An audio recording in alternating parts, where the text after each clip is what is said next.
First and foremost, I want to get into a little. Um, I guess first and foremost, I'm going to say that the reason why I'm doing this show, and this show is how to privately acquire precious metals, how to privately acquire real money privately. You know, I think it defeats the purpose getting this stuff in the public, and I'm gonna get into that. But I have a lot of people ask me, how to get their hands on, precious metals. What should you do? And I think it's worth doing a show on it, and then as well going into some of the reasons, some of the backstory, some of the history with regards to real money, precious metals. So with that being said, ultimately, just to start off, I think notes for me in my studies, and of course, I'm not giving legal advice. I'm not giving trading advice, stock trades, none of that. I'm not an attorney, not a lawyer, none of that dance. I don't give legal advice, trading advice, none of that stuff. But with that being said, fiat currency, it's interesting. It's very interesting. Ultimately, it used to represent what we know as precious metals today. But back in the day, if you're a merchant and your job is to sell wares, you sell goods, you sell honey, you sell different pots and pans and different things, spices from different parts of the world, so on and so forth. You're going town to town, village to village, city to city. You end up eventually getting your hands on a lot of gold. And ultimately, there'd be these posts that merchant and people could go to at the beginning of their journey. And then in different cities, not all of them, but in different cities or villages, there'd be posts you could go to, give them all your stuff, give them all your salt, give them all your gold, give them all your silver. You can maybe even give them goats. I don't know. And then they would sign a piece of paper, list out all the value of it, and list out the items. And then they would stamp it or put a seal on it or something like that. And then you get to the next post when you arrived at your next destination to sell your wares, and you wanted to grab that value, grab that money, grab that money. You would bring that note with that seal, that specific seal to the post, and you can get your value. Maybe they didn't have exactly what you had to do or had from the other post. You would just negotiate something else. Like, man, we ain't got 4 goats, we only got 2. We'll give you 2 goats and how about 4 ounces of silver? And you'd be like, how about 6 ounces of silver? And they'd be like, 5.5, whatever. But ultimately, you can get your stuff, and you didn't have to worry about getting robbed by bandits and losing everything. And from my study, this is how fiat currency, from what we understand today, came into existence. Now, fast forward thousands of years. Let's just be honest. And you got the gold rush, and this is in American history.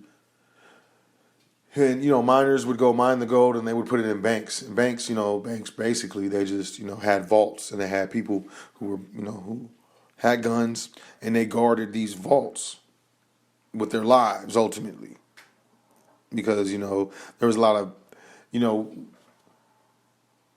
the secondary for the gold and silver miners created a secondary market, obviously. And these secondary markets were saloons and grocery, general stores and whatever else it was, cleaners, motels, hotels, whatever. But they also created, that stuff attracts different types of characters, as well as thieves and robbers. So these cats they deposit in their gold and silver into these vaults, into these banks. And the banks would get them notes, silver certificates and gold certificates. And the banks realized that people weren't coming back and, exchanging or demanding the gold and the silver on deposit. People were exchanging the notes amongst each other. And this is how fractional reserve banking, in my opinion, was born, because these people were able to borrow out more than they had on reserve and make interest off the money.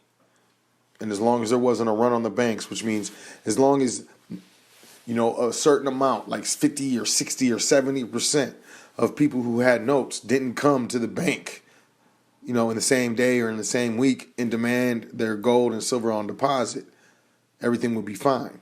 And that typically was fine. There was only, several runs on banks that I saw in history. They're obviously there. But every time I think it happened, I think these bankers figured something out and they learned something from each time.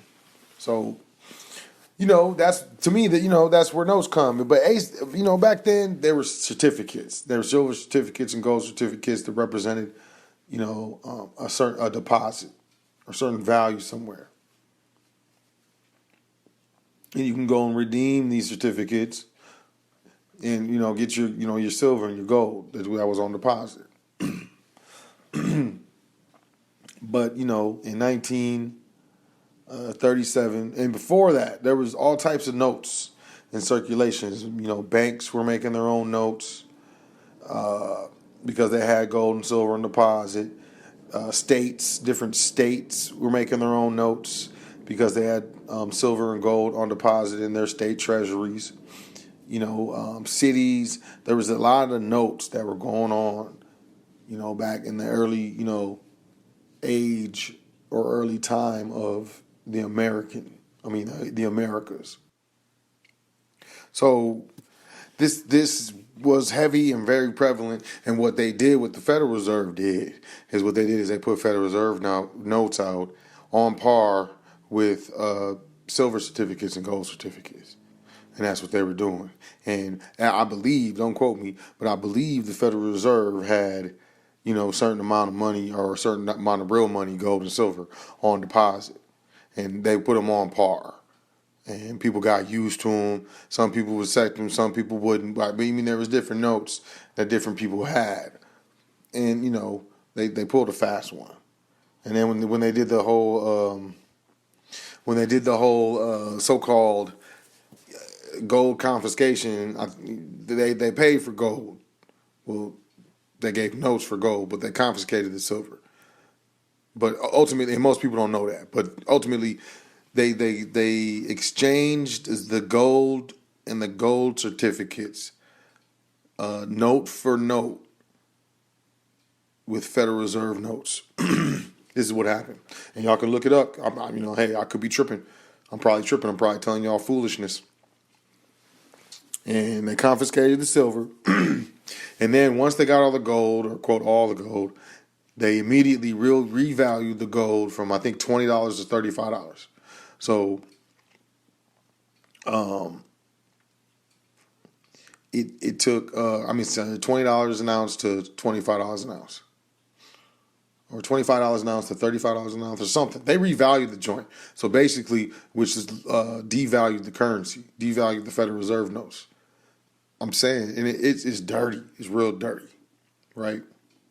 It's real dirty. And then, they push for the Federal Reserve, and they'll tell you they push for 2% inflation on the currency, which is deflation on the purchasing power, deflation on the value of the currency. And ultimately, this is the history. Now, gold, I think it was the 60s, maybe even the 70s. Pretty sure it was the 70s. Might have been the 60s when the money in the United States was taken off the gold and the silver standard. It was like the 60s. A lot of people say it was the 30s, but there was silver in the currency, man. There was silver in the coins. And actually, just, a side note, $1.40 in that silver pre-1964, I believe it is, pre-1965 silver coinage, which is known as junk silver. $1.40 is actually an ounce, a troy ounce of silver in that denomination. So, and I'm going to talk about junk silver in a little bit. But the silver wasn't taken out of circulation until the 70s, I believe it was. Might have been the late 60s. Y'all go check it out. Go look it up. And that's why I can't remember what the name of the law is. It's some law with somebody's last name on it. Somebody's last name law, which says that, good money, basically, good money is chased out of the system by bad money.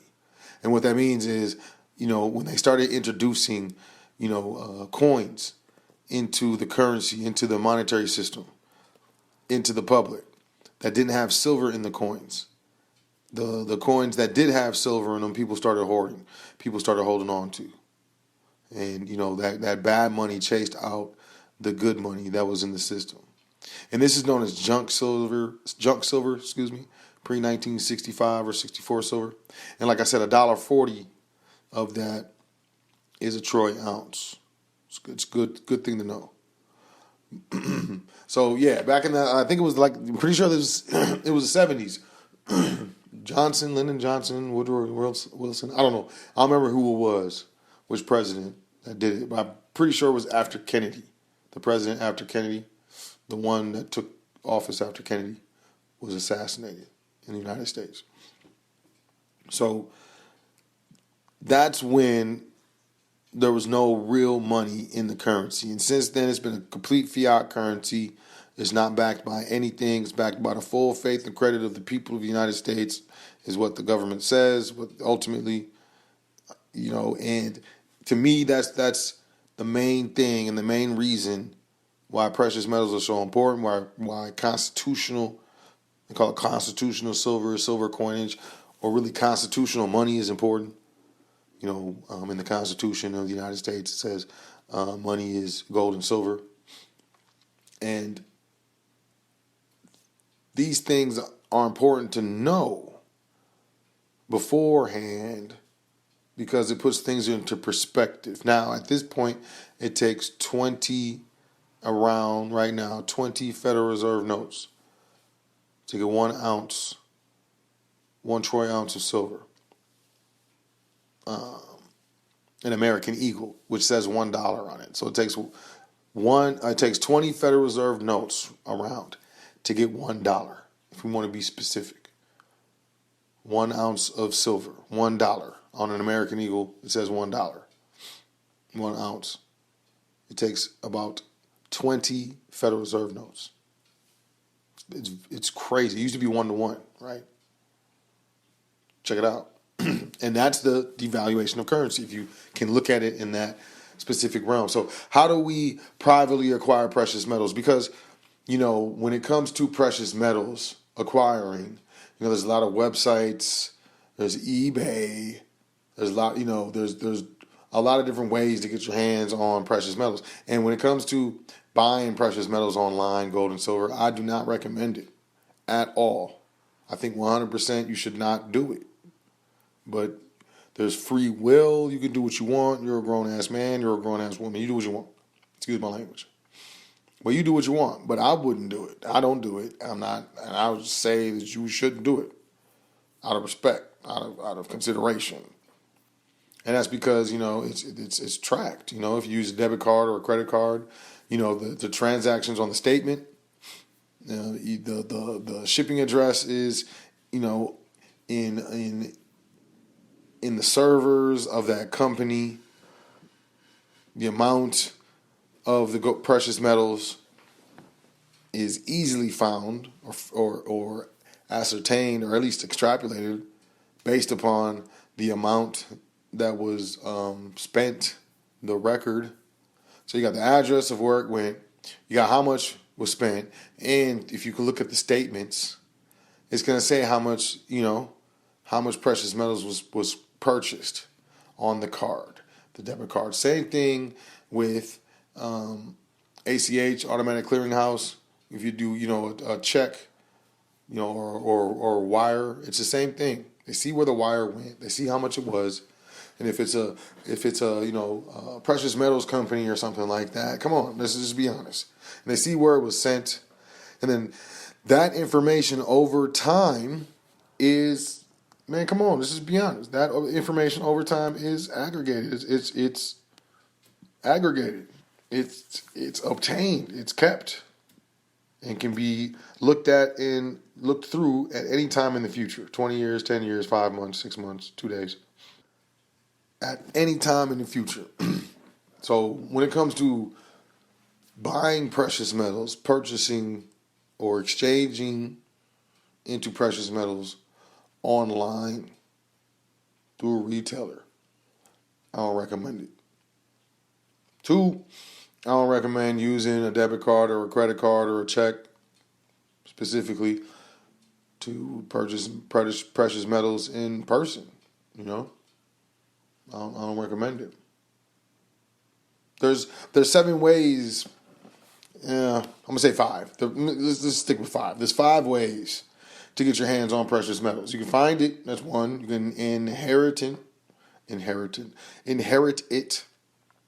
That's 2. You can steal it. That's 3. You can mine it. That's 4. I don't think it's really realistic, either one of those. How often are you gonna find some gold or silver? And if you do find some gold and silver, it's gonna be a once in a lifetime or a couple times in a lifetime thing. And it's more often than not, it's not gonna be that much. It's not gonna be that much. You're not gonna be able to live on how much gold and silver you're finding. Inheriting it, yeah. Stealing it, I don't recommend that. I really don't. Mining it, you could definitely. Realistic though. The fifth way is to purchase it, right? Purchase it, and that's what we're talking about. And purchasing online is not private. It's not private. So how do we acquire precious metals privately? Well, first and foremost, you got to know about spot price. Spot price, there's a bid price and there's an ask price. So you want to look at the bid price at all times. Right now, currently, and I'm gonna look this up live today.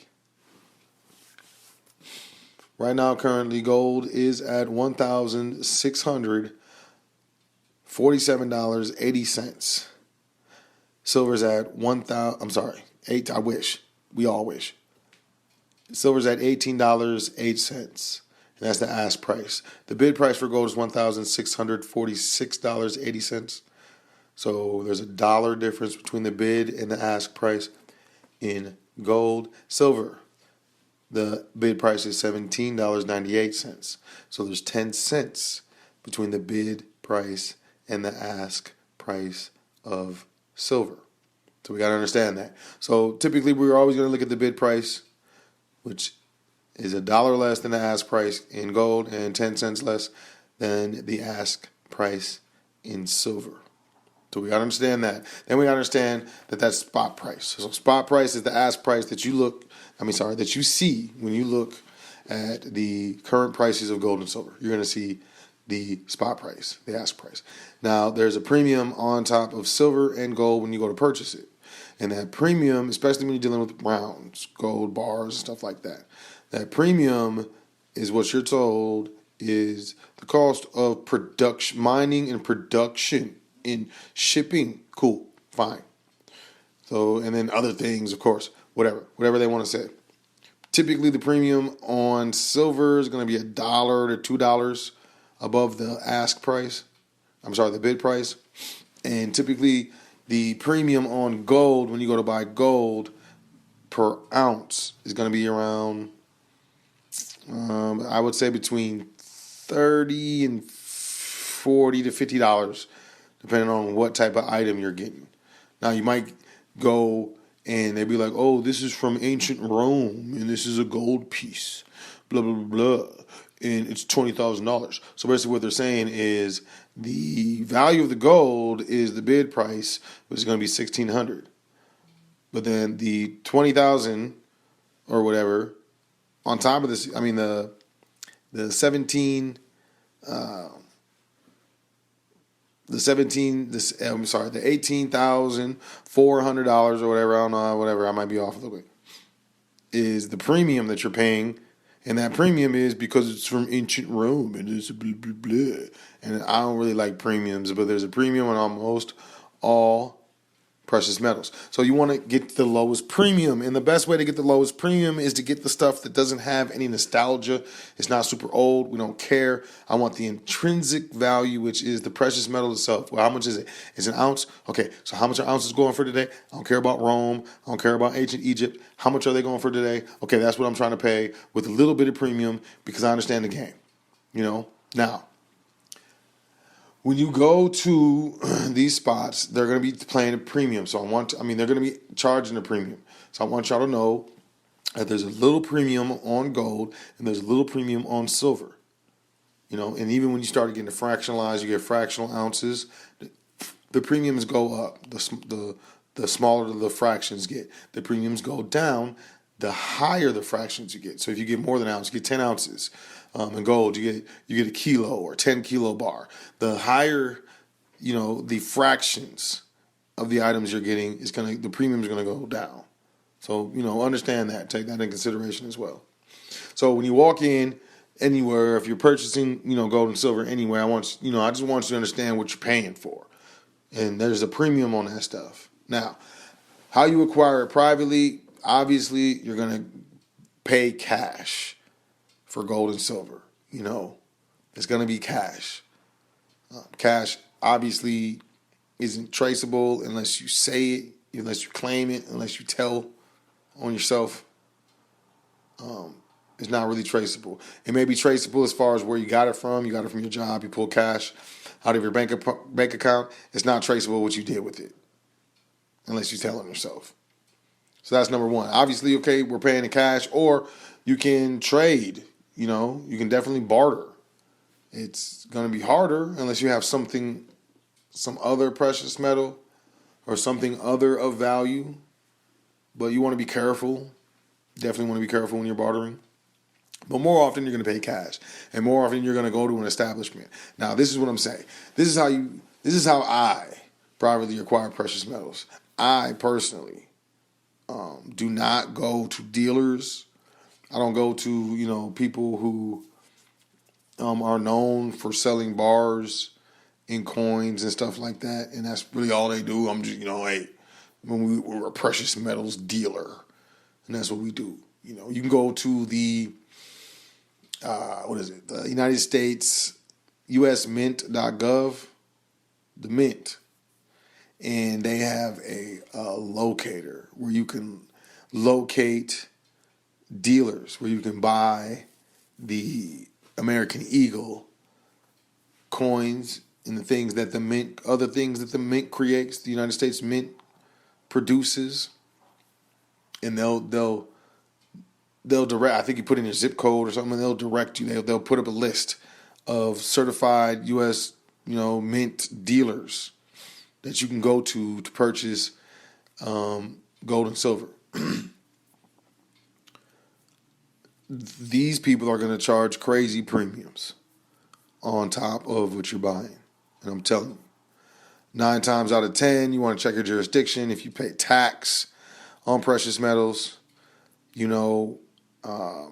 but ultimately, I used to go to dealers, and that was when I first started. I'm gonna be honest. When I first started,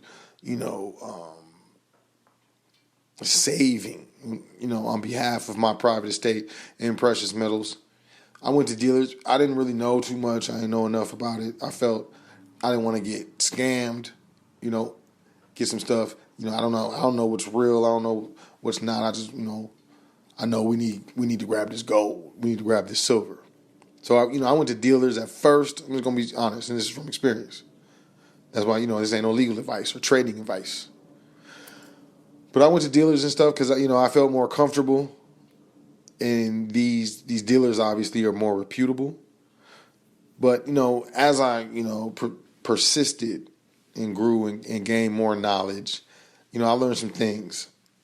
And these things that I learned, obviously, they've added to my experience with regards to how I acquire, when I acquire, and where we acquire precious metals. Now, to me, grabbing and getting your hands on real money is all about wealth accumulation, or the accumulation of wealth. Hopefully it's in private hands. I trust that it is. You got a private estate set up. If not, you definitely want to email admin@welcometothefoundation.com. You definitely do. But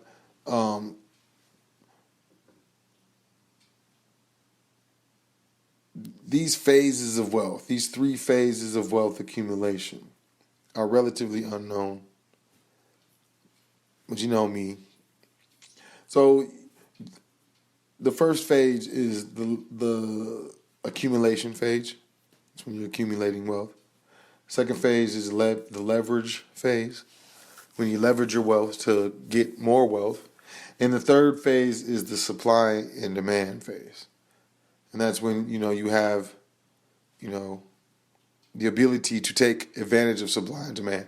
You have acquired a certain supply of a certain thing that holds wealth over time, and the demand for it has risen. And this happens with a lot of things that carry wealth. But right now I'm just talking about precious metals. So I think acquiring precious metals is not only a requirement, it should be a requirement, and like one of the biggest requirements. But understanding, what the reasons are behind said acquiring. Now, what I want y'all to do is check out Executive Order 6102. That's Executive Order 6102, as well as Executive Order 6814. 6814. Once again, Executive Order 6102, 6814. 6102, 6814.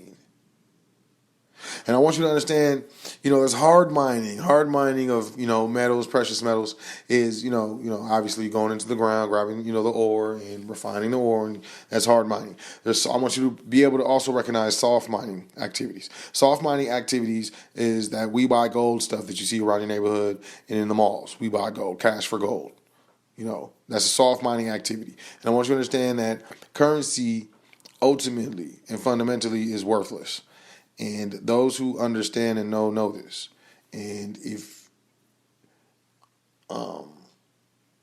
you understand this, your behavior shows it. Whether your behavior is obvious to the public or not, your behavior dictates and shows that you know this. So soft mining, obviously, we buy gold, so on and so forth. This is soft mining. And, just a real quick caveat. In 2012, the U.S. Geologists on the United States Geological, the government agency, United States Geologists, put up on the site that by 2025, silver would be the first element to go extinct. And that article or announcement was up on the site for 2 weeks, and then it was taken down. As well as November 2015, then President Barack Obama signed an asteroid mining bill into law. An asteroid mining bill. And in that it said that any company or person that recovered any metals on any of these missions, they were going to be able to keep the metals that they recovered. I also want you to know that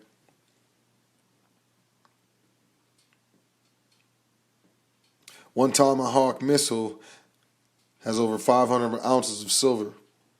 And every time one Tomahawk Missile is used, over 500 ounces of silver is consumed. So these precious metals, they're important. Real money is important, not just in wealth preservation, especially when you're talking about silver. So in being able to recognize soft mining operations as well as hard mining operations, you can kind of, articulate and extrapolate the true value of precious metals, which, kind of adds to the reason as to why, this show is necessary. Now, not only do precious metals hold their value hold purchasing power, which means basically 100 years ago you can purchase, a certain amount or certain goods with an ounce of gold, which is relatively the same as what you can get with an ounce of gold today. And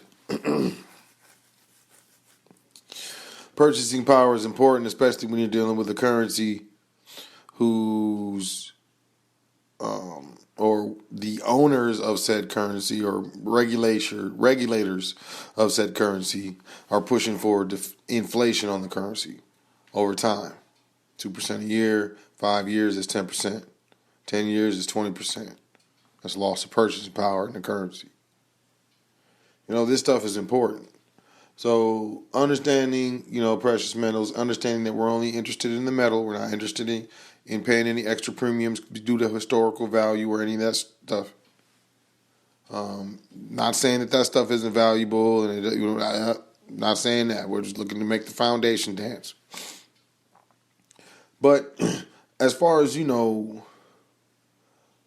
knowing these things, you gotta understand some history, and you gotta understand some of the finer points. As far as you walk in there and understand. Hey, I looked at the spot. I looked not at the spot, but I looked at the price of gold and silver, and it said 1,600. You telling me 16 blah blah blah. What's up with you? And you think it's a big problem or conspiracy when really there's a spot price and there's a premium.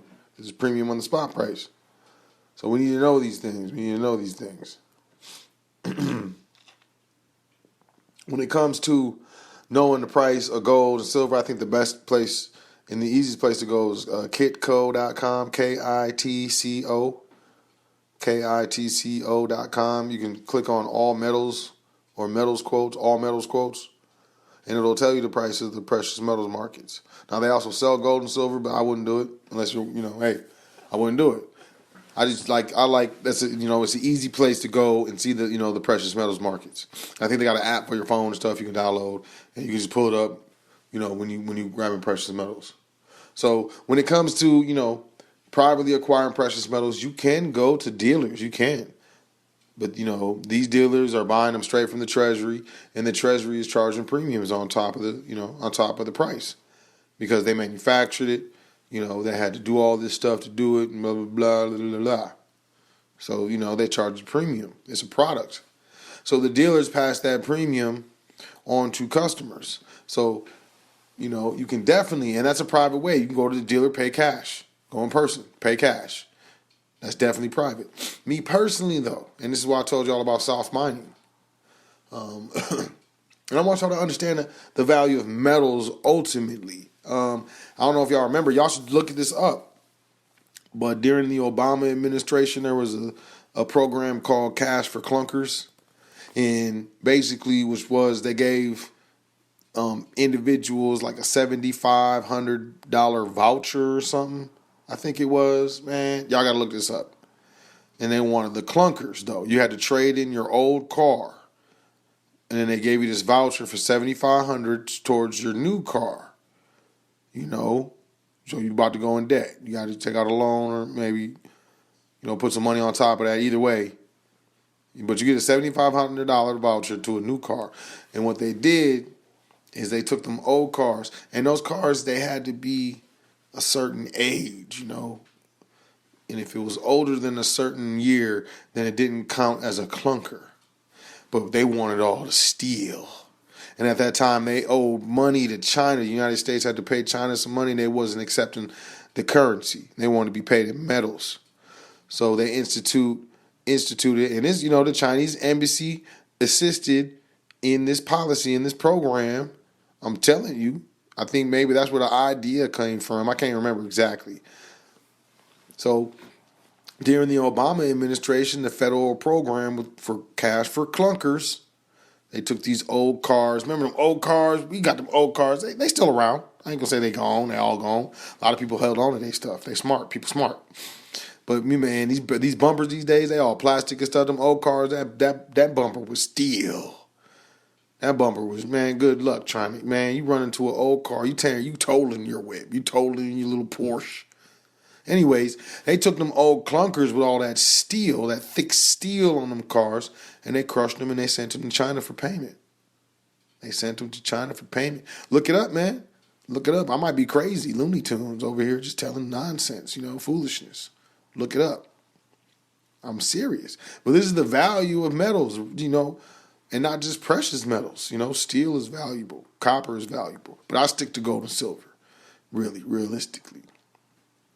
I definitely stick to gold and silver. And I what is it? Pre 1982, 80 something, I think 1985. The pennies, they real copper. I grab those anytime I see those too. Those are coming out of circulation. They yeah, yeah, you know. But back to what I was saying. So me personally, let me get to the point.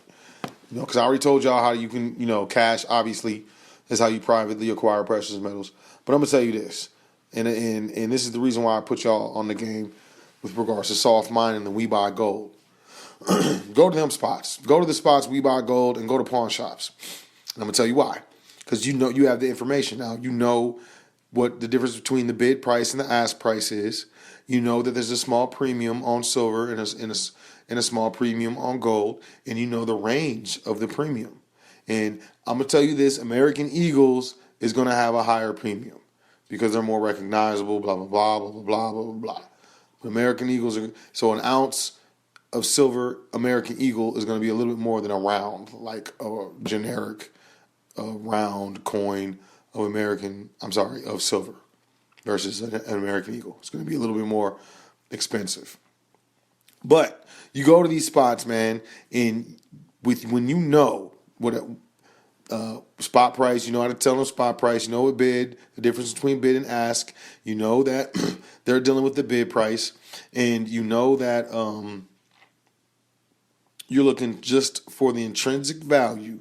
You don't want no extra I don't care what year it's from. Actually, I don't want that old stuff because you're trying to charge extra.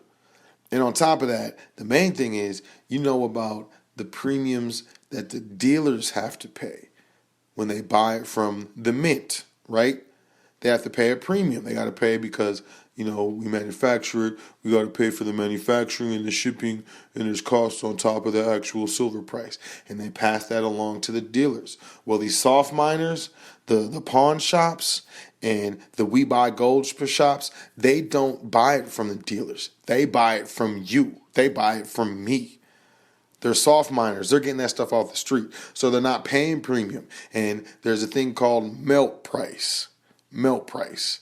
And that's when these people, they take it to the refineries where they sell their gold, the stuff that they can't sell in the stores, the stuff sitting around, and gold goes up a little bit, and they can't sell this out. They'll take it to the refinery, or they'll melt it down and make something different. But they take it to the refinery, and the refinery will give them a melt price. And melt price is cheaper than spot price. You know what I'm saying? So they'll try to buy the stuff at melt price. Oh, I'll give you 2%. I'll give you $1 above melt price or $2. Man, these people are slick. You gotta be careful, but you're learning. This is why I'm telling you can do this now, because you can, because these soft miners, the we buy gold spots, the pawn shops, they don't pay that extra premium on it. Well, 9 times out of 10, they're paying some sort of percentage above or below melt price when they buy it from people off the street because they know people are desperate and they need the money. That's why they're in there trying to sell their gold, trying to sell their silver. So when you go in there trying to buy, you know that they bought this stuff from people coming off the street. Now, don't come over here trying to charge me some extra premiums and all this other stuff.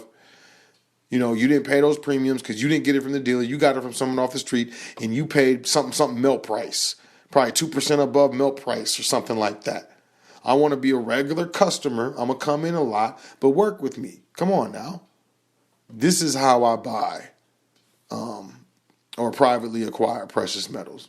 It's with cash, and I go to a soft miner. I go to a pawn shop or a we buy gold spot. And I know they're getting it off the street, so I know they're not paying premiums. So I haggle the mess out of these fools. Now, the first couple times, maybe I don't haggle them too much because they don't really know me. But, when you're purchasing precious metals, you want to find a spot and you want to get in good with the owners, like straight up. As soon as you can, you want to get in good with them. You want to get on a first name basis with these owners and these people that work there at the pawn shop and at the We Buy Gold spot. Straight up. These guys will have jewelry. They'll have some jewelry, man. I got some 24 karat jewelry, 24 karat gold jewelry, 22 karat gold jewelry. You can get this stuff. And they'll get it to you for cheap because they feel like, a lot of people ain't going to get it off. For me, I don't care what it is. It could be bracelets, gold, feet. I don't care what it is. As long as it's gold or silver, let me get it. If I can get it for cheap, let me get it. I'm worried about the actual metal. So, yeah, I go to the soft miners, and I know the game, and I know the prices, And I know spot price, and I know milk price, and I know these premium price. I'm very familiar with all this stuff because I did my research. I've done my research over the years. And, all my research pretty much culminated into what I'm telling y'all right now. And that's, ultimately go to these spots, use cash, and haggle these fools. Haggle them. Whatever price is on there, don't pay the price. The first price they say, don't pay that. And I know it's hard. It's hard for some people. It's hard for a lot of people, because we used to paying the price that's on the sticker.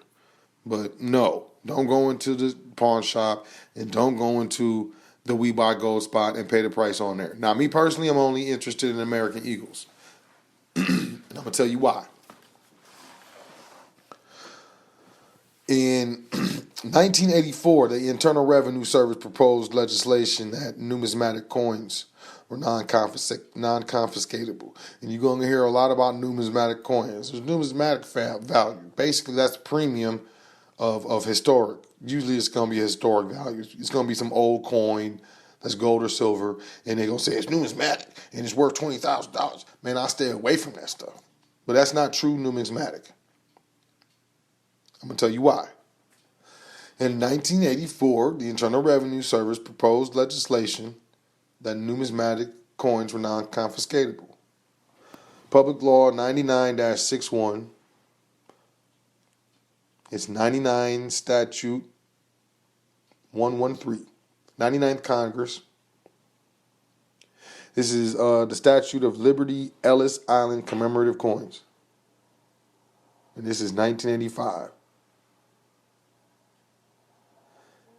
And then a little bit after that, they did the American Eagle Gold and Silver Coin Act. And in these acts, the Liberty Ellis Island and the American Eagle Gold and Silver Coin Act, Congress, and I'm going to tell you this, for purposes of Section 5132, all coins minted under this subsection of this section shall be considered numismatic items. So American Eagles gold and silver coins are the only coins Congress designated numismatic coins. And the Internal Revenue, the Internal Revenue Service states that these coins are non-confiscatable. So, hey, I think I really only deal with American Eagles. And that's not to say that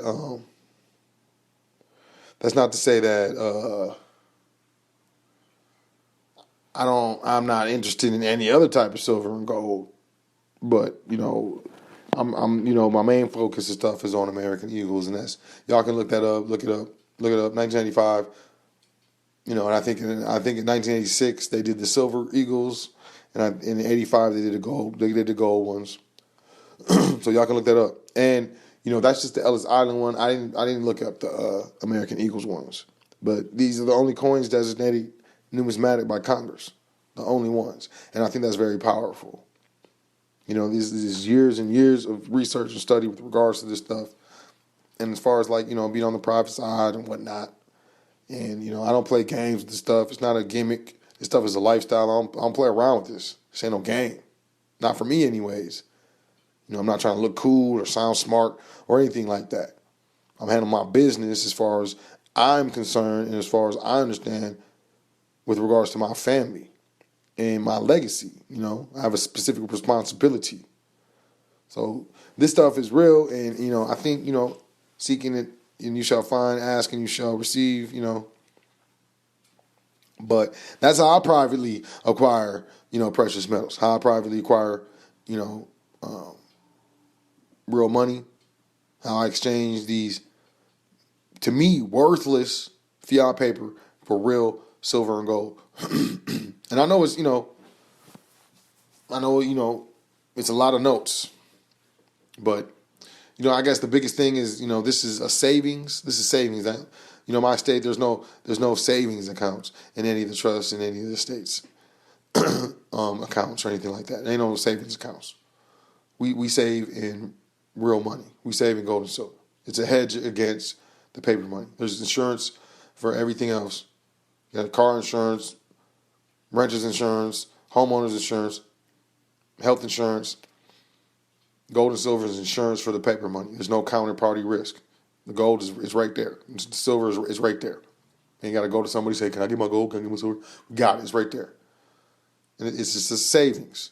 And it's a protection with regards to purchasing power. It's really, man, I'd rather put my energy that I exchanged into this system into gold and silver versus fiat currency, some sort of stock options, 401k. It's all denominated in Federal Reserve notes, fiat currency, which can go to zero at any time. Gold and silver has never gone to zero in the history of histories. Straight up, never. It's for thousands of years, it's been known as money. And, this big trick that's happened recently tricked us, a lot of us, into looking at notes, at paper notes as money. And those of us who we understand what a note is, but most of us don't. And we know we were tricked, man. Think that's money. We call notes money. Notes is not money. Notes is the opposite of money. Notes is debt. Notes is debt. So I think it's very important to understand these things. And I think it's very important, if ever you got to, dip into your savings, you want to go to a different dealer. I'm going to say that. You don't want to go to the same spot that you've been buying from. A, you don't want them fools in your business. And B, you don't want them to know they know too much. Then, at least they, have a better idea of what you're sitting on than any other spot. So if you ever got to dip into savings, hope you don't. Because, you don't want to go all out and just put everything in the precious metals and go to silver. I would never recommend that. I would say, ultimately, it's dollar cost average, which ultimately means, like, if you have, within your budget, within your monthly budget or your weekly budget or your bi-weekly budget, you're like, yeah, I mean, every week, every 2 weeks, every month or whatever, there's definitely like 50, 60, 100, 20, 10, whatever. Dollars, Federal Reserve notes that are, that can be saved. I look at it as pay yourself first. You pay your cable bill, you pay your rent, you pay the internet bill, you pay the cell phone bill, you might pay the car bill, you pay the insurance company. There's so many people, so many different companies that get paid off of your energy that you exchange at your job or at your place of business or in your own business to get these notes. There's so many different spots. They go so many different places than to you or to your estate. I think, you should capture a portion of that every single dollar. Overall, you should capture that and save it in precious metals and save it in real money. Regardless if you got a 401k and it's getting matched at 13%, whatever. To me, that doesn't matter. You should definitely be saving. And like I said, maybe like 10%, 5 to 10% of every dollar that comes in, pay yourself, pay your estate. Capture some of that energy that you'll never get back on this earth that you sat there or stood there or whatever you did to do that job. I think it's important. I think it's about, I think it's self-respect. Self-respect. I definitely think it's self-respect. I mean, pay yourself. And, it adds up over time. And I'm just trying to, teach y'all how to do it, privately, from the private side, man. You got to do it cash. Obviously, there's notes. You can also barter for it. Hey, I'm not saying you can never. And I'm always into, bartering, for precious metals, for real money. Barter your time, barter your services, barter your skills, barter your knowledge, barter your know-how, barter your wares, barter your products for precious metals, for other products, for other services. Actively get out of these notes and putting at least 10%, $10 a week, $10 a month, $50 a month, whatever you're doing.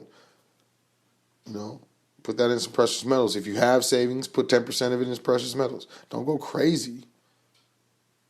So, I want you to raise the overall probability that you aren't going to have to dip into that savings. You're not going to have to exchange those precious metals, that real money back into fake money, fiat currency. I think it's you know, it's just, perspective. I think it's all about perspective. And, it's not a race. I think, establish your base, precious metals, however you want to do, establish a number. I want 10 ounces, I want 2 ounces of silver, and then you get to 2 ounces. Okay, now I want 6 ounces of silver. It's not a race. It's not a fashion statement. It's not a stunt-a-thon. It's not a swag drippery. It's private. You should not tell anybody about it, about, what you're doing. Very few people should know, and the only ones that know should be the successor trustees, honestly. Other than that, no one else should know. But do your private dance. Do your private dance. Find a couple spots. Find a good spot. Go outside your neighborhood, You might have to go in the hood if you don't live in the hood. If you do live in the hood, go to the We Buy Gold spot. And haggle them fools, because they get over on our people's ignorance and other cultures' ignorance, even their own culture's ignorance. Whatever, I'm not making it about a culture or anything, but they get over on ignorance, and as well as they get over on desperation and need in the people, and it's a business model. And most business, with businesses, you don't make money when you sell, you make money when you buy. So, they're looking to buy at the lowest price, and they know you're desperate. They know you need money, and, they're kind of betting on you not really knowing the markets, knowing the value of gold and silver like they do. So they can get, so they can do their dance.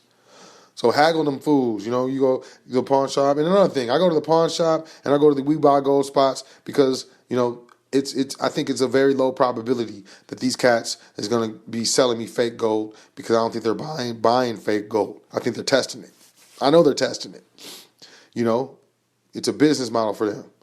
So the pawn shop, they testing the silver, they're testing the gold. And the We Buy Gold spot, they're testing the silver, they're testing the gold. So, I think there's a low probability going to these types of spots that I'm going to get my hands on some fake stuff. And that's another thing I wanted to touch on, with regards to getting your hands on, real money privately.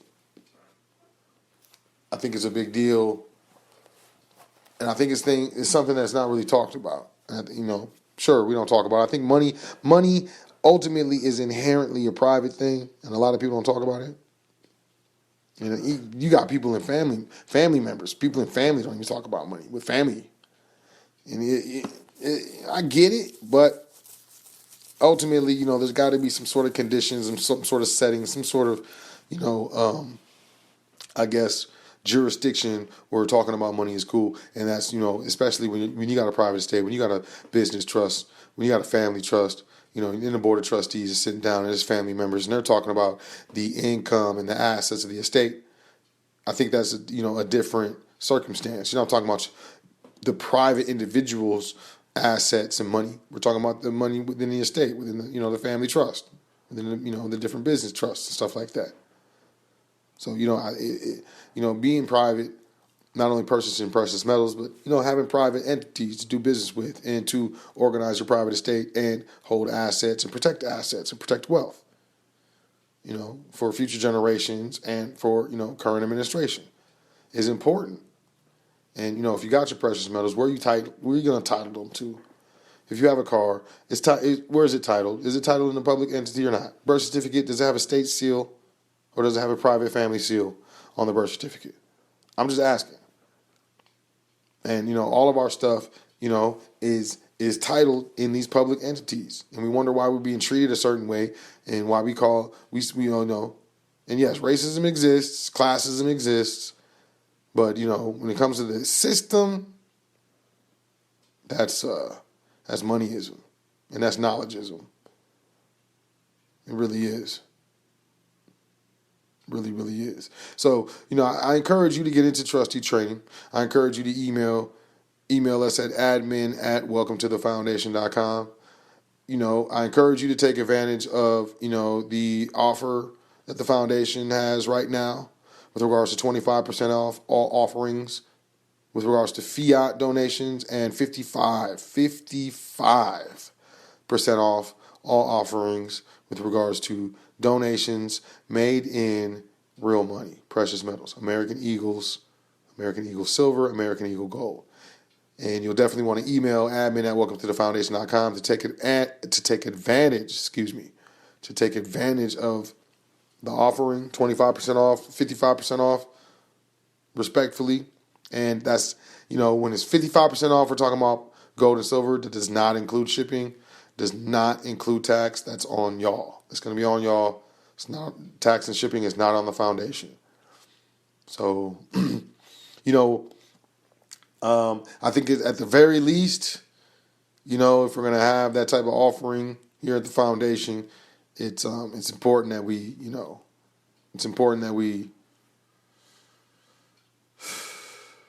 do our best to, educate the audience on how to obtain, real money privately. And I trust that's, what we've been doing. I do want to touch real quick. Like I said, junk silver pre-1964, I think, 65. Excuse me. Is, I don't know. It has, the majority of those coinage is silver. $1.40 in junk silver is an ounce of silver. American Eagle coins are, the ounces. That's going to be pure silver.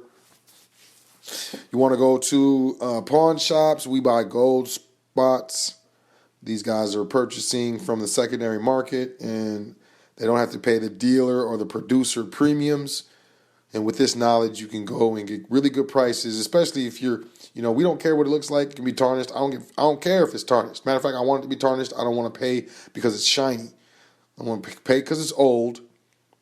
And, that type of silver, that type of gold, you can get really good deals if, you incorporate this information, this knowledge in your, strategy.